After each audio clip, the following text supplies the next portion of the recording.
They may not know it, Mom, I turn into everything what? but these girls and boys at Montessori Day School are the students and the teachers. Children naturally learn from one another because we create a community environment that's very comfortable and easy. They learn and work at their own pace. It just makes sense.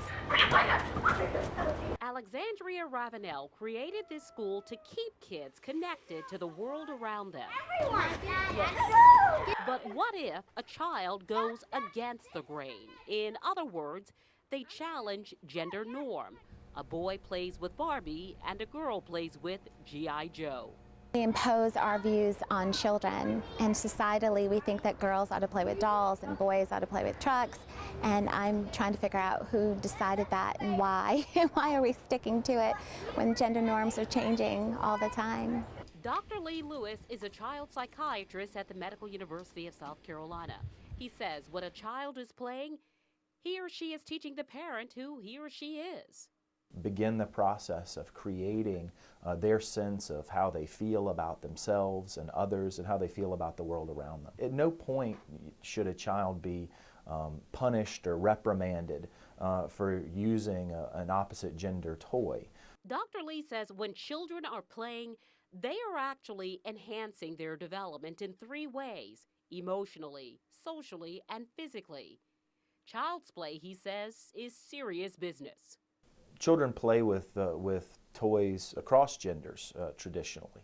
Now, while certainly there seems to be a predisposition for males to play with more male-centric toys like cars or trucks, and girls to play with things like dolls or princess dress-up, those aren't mutually exclusive.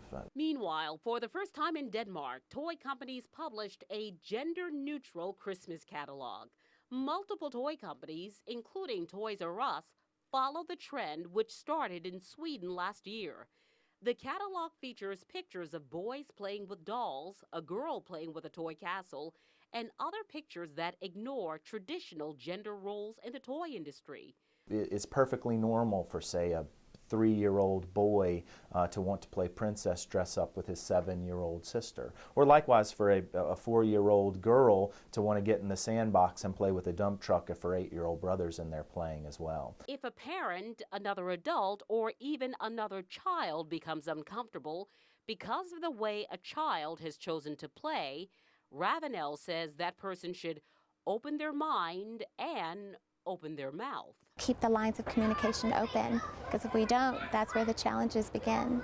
Dr. Lewis agrees there will be moments that a child's play is confusing, but don't try to understand it, he says. Just play along. You might learn something about the child, and you might also learn something about yourself.